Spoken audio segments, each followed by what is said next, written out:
My dear countrymen, today marks an important day in the history of politics and democracy in Kenya.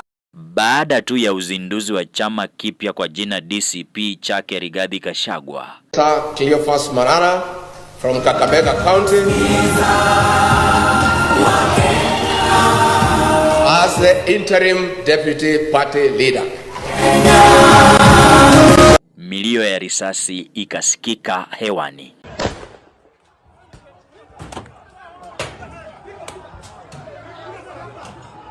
Haikuwa risasi tu, bali pia ndondi zilitembea, huku walinzi wa Rigathi Gachagua wakihakikisha ya kwamba Rigathi na wenzake wapo salama.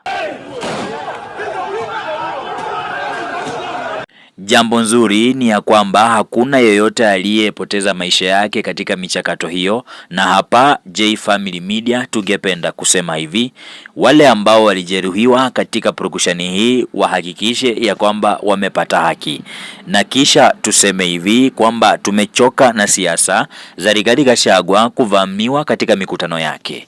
Tungependa kusema hivi, zipo fununu na dukuduku zinazosema ya kwamba huenda Rigathi Gachagua anahusika katika mambo haya ili kutafuta sympathy votes.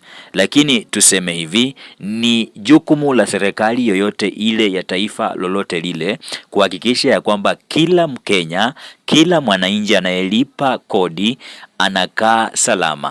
How is it that anytime Riggy G is doing something important for him, there's always goons invading?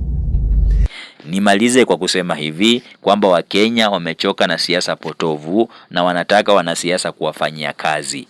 Nikiwa na ripotia J Family Media, jina langu ni Jerry K. Siku zote na kuaga nikisema nieke mahala pema moyoni, na ukumbuke tutatimiza ndoto. Siku zote ukumbuke ya kwamba kupata nizamu, leo mimi kesho wewe.